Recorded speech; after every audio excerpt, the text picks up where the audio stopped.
आज आप देखेंगे कि जिस तरीके से रिजर्वेशन खत्म किया है राइट टू एजुकेशन में, SC ST OBC किसी भी प्रकार का रिजर्वेशन राइट टू एजुकेशन में नहीं है।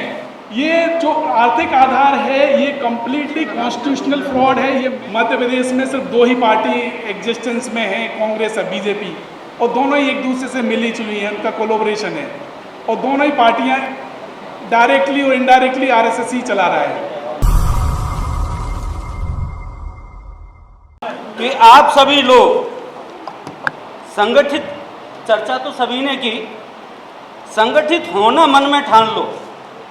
हम लोग सभी संगठित हो जाएं, चाहे वो OBC हो, चाहे ST हो, चाहे SC हो, ये भाईचारा आपस में कायम हो जाए।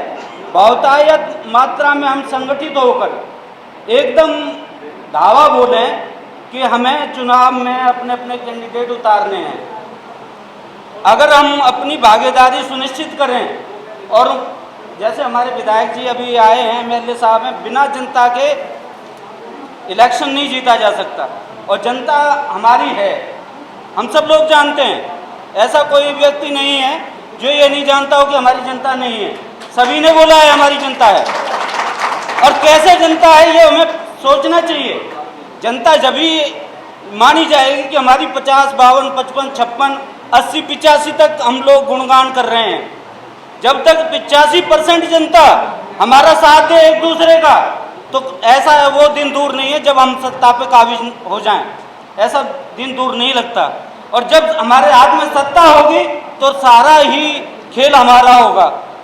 तो कम से कम सत्ता में भागीदारी की कल्पना को सुनिश्चित करें, ये मेरा मानना है। और यही यहाँ से जो आए हैं सभी लोग, सभी मेरे साथीगण, सभी भाई हैं, अच्छे अच्छे ओहदे पे बैठे हुए हैं, सभी ये जान लें, इस चीज़ को मान लें कि हमें सत्ता में भागीदारी चाहिए, और सत्ता में भागीदारी एकजुटता के कारण हो सकती है।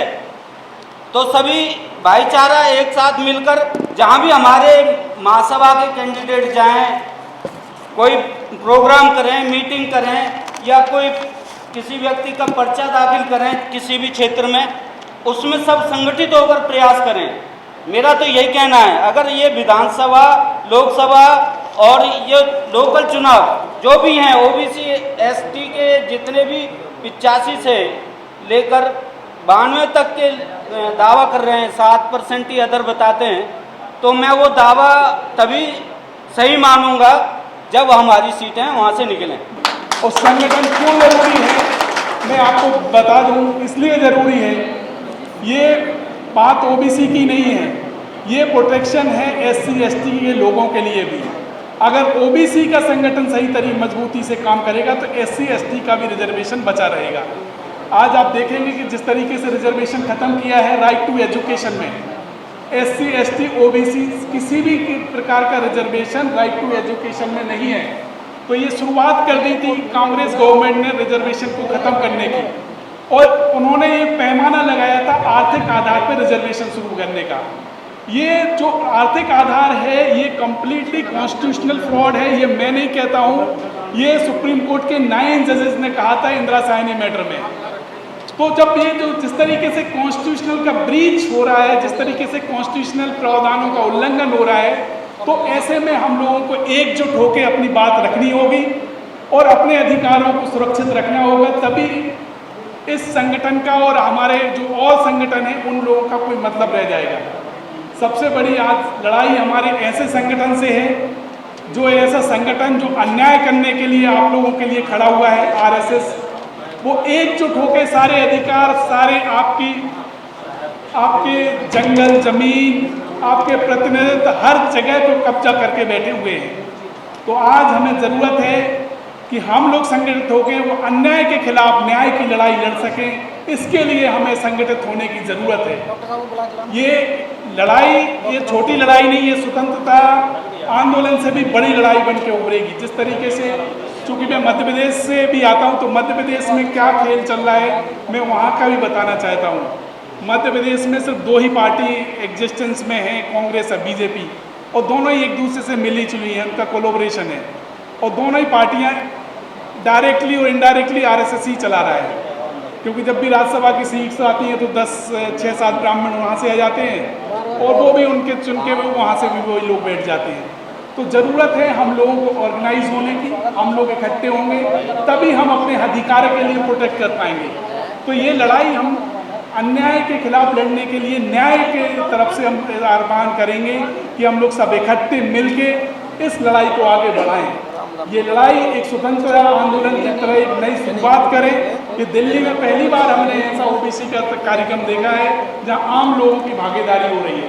पहले हुए हैं मगर वो कॉन्स्टिट्यूशन क्लब में होते थे और जो सीनियर एडवोकेट हैं या फिर पॉलिटिशियन हैं वो इकट्ठे होते थे, वो चर्चा होती थी, डिस्कशन। पर ये ऐसा लगता है कि आम लोग पहली बार इस टाइप के संगठन में भागीदारी कर रहा है और महिला वर्ग भी सामने सम्मिलित है, तो ये बड़ी खुशी की बात है।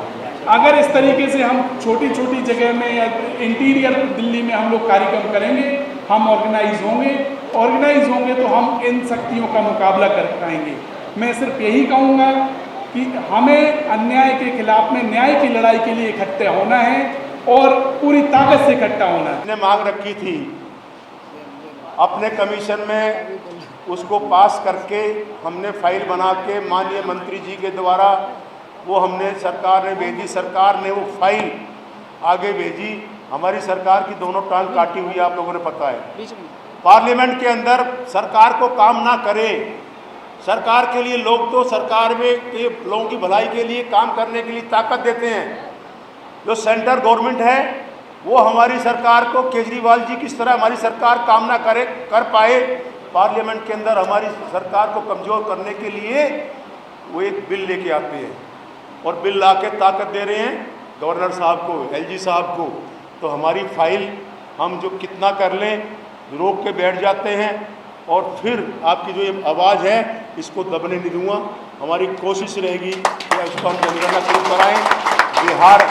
बिहार में सरकार ने इसको शुरुआत की है, मैं बधाई देता हूँ इस मन से उनको।